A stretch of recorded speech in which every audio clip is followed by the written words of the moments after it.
Hello friends, मैं अभिषेक कुमार समृद्धि IAS के online platform पे आप सभी का स्वागत करता हूं, अभिनंदन करता हूं। दोस्तों, जैसा कि पता है आप लोगों को एनआईएस ग्रेड के अभ्यर्थियों के लिए एक बहुत बड़ी खुशखबरी है जो दोस्तों सुप्रीम कोर्ट से निकल करके आई है, जिसके बारे में कल मैंने आप सभी को अपडेट किया था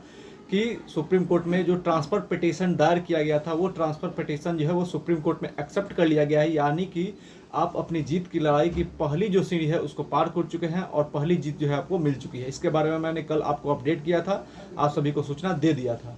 दोस्तों, तो कल से जो है बहुत सारे स्टूडेंट्स जो है बहुत सारे अभ्यर्थी जो है वो लगातार हमें मैसेज कर रहे थे कि सर ट्रांसफ़र पिटीशन जो एक्सेप्ट हो गया है तो ये तो अच्छी बात है कि पहली जीत तो हमको मिली है, लेकिन अब इसके बाद क्या हमें जो है न्याय मिलेगा या फिर आगे जा करके जो है हमको जो है फिर से निराशा ही हाथ लगने वाली है। ऐसे करके जो है वो लगातार क्वेश्चन जो है वो आ रहे थे। तो उसको देखने के बाद जो है मैंने आज सोचा कि आप लोगों को इसको लेकर के कोई अपडेट दे दूँ। तो दोस्तों, सबसे पहले मैं बताऊं कि अगर आप इस चैनल पर नए विजिट कर रहे हैं तो इस चैनल को सब्सक्राइब कीजिए, लाइक कीजिए, कमेंट कीजिए और ज़्यादा से ज़्यादा शेयर कीजिए कि जब भी कोई नया अपडेट एनआईएस ग्रेड मान्यता को लेकर आए तो शीघ्रता से आपको मिले, ताकि सबसे ऑथेंटिक खबर जो है आपको यहीं से दी जाती है। सबसे पहले दोस्तों मैं आप सभी को बताऊं कि एनआईएस ग्रेड की मान्यता को लेकर के Akhilesh Singh Chauhan versus state of Uttar Pradesh.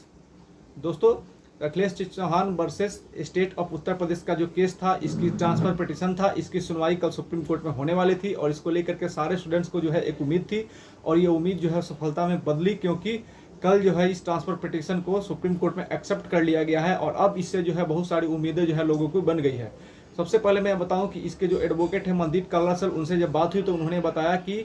Supreme court ने न सिर्फ जो है इस पिटीशन को एक्सेप्ट किया है बल्कि सारे हाई कोर्टों को जो है ये हाई कोर्टों में ये स्टे दे दिया है कि अब किसी भी हाई कोर्ट में कोई भी केस जो है सुप्रीम कोर्ट में ट्रांसफर पिटीशन के लिए अगर दायर किया गया है तो उसकी सुनवाई वहाँ पे नहीं होगी। अब सारे केसेस की सुनवाई जो है वो सुप्रीम कोर्ट में ही होगी, ऐसा सुप्रीम कोर्ट ने कह दिया है। और अब जरूरत है दोस्तों कि देश भर में किसी भी हाई कोर्ट में अगर कोई भी केस दायर किया गया तो सारे ट्रांसफर पिटीशन जो है एक साथ लगा करके और सारे केस जो है सुप्रीम कोर्ट में सुन जाए, क्योंकि अगर ये केस सुप्रीम कोर्ट में सुना जाता है तो ही हमारा केस जो है वो मजबूत होगा और निश्चित रूप से जो है हमें मान्यता मिलेगी। अब दोस्तों हम बात करें, जैसा कि आपसे पूछ रहे थे कि सर हमें न्याय मिलेगा या नहीं मिलेगा या फिर वहाँ से जो है वो निराशा ही हाथ लगेगी, तो इसको लेकर के मैं आप सभी को बताना चाहता हूँ कि निराशा की जो है वो आप लोग बिल्कुल भी उम्मीद छोड़ दीजिए। आप ऐसे ही उम्मीद रखिए और गॉड से प्रे कीजिए कि आपको जो है वहाँ से पॉजिटिव मिले। अब सारा रोल जो है दोस्तों एडवोकेट का हो जाता है कि किस प्रकार से जो है एडवोकेट अपनी बातों को कोर्ट के साथ सामने रखेंगे, क्लैरिटी के साथ रखेंगे और कोर्ट को समझाएंगे कि हमारा पक्ष जो है मजबूत है और हमें न्याय मिलना चाहिए। सारी चीज़ों को पॉइंट टू पॉइंट बताना होगा कि माननीय सुप्रीम कोर्ट ने जो है एक बार हमें खारिज किया था तो कारण ये था कि हमारे पक्ष को जो है वो बेहतर तरीके से वहाँ पे नहीं सुना गया था, तो अब हमारी बातों को बेहतर तरीके से सुना जाए, क्योंकि हमने जो है एमएचआरडी के अप्रूवल के बाद ही जो है हमें घर से निकाल करके ये कोर्स कराया गया है और जब शिक्षक भर्ती का हमें मौका मिलने की बात है तो वहाँ से हमको बाहर कर दिया गया। तो ये हमारे साथ अन्याय है। ये सारी बातों को बेहतर तरीके से कोर्ट के सामने रखना होगा और ये काम कौन करेगा, तो ये कौन काम जो है हमारा एडवोकेट करेगा। सबसे बड़ा लोग एडवोकेट का हो जाता है अब, क्योंकि अगर बड़ा एडवोकेट होगा, बड़े एडवोकेट होंगे तो उनका प्रभाव जो है वो कोर्ट के सामने पड़ता है, जज उनकी बातों को सुनते हैं। तो अब सबसे बड़ा रोल जो है दोस्तों एडवोकेट का हो जाता है कि कितने बढ़िया वकील को आप लेकर के कोर्ट में जाते हैं और बेहतर तरीके से कोर्ट में जो है वो अपनी बातों को रखे, ये सबसे इम्पोर्टेंट हो जाता है। और वहाँ पे कोर्ट को बताना होगा, जज को बताना होगा कि हमारे साथ ये अन्याय हुआ है, हमको शिक्षक भर्ती मौका मिले, क्योंकि आप सबको पता है कि बिहार में बीपीएससी टीआरई 1 में जो है मौका मिला था, लेकिन सप्लीमेंट्री रिजल्ट में जो है इसको बाहर कर दिया गया था।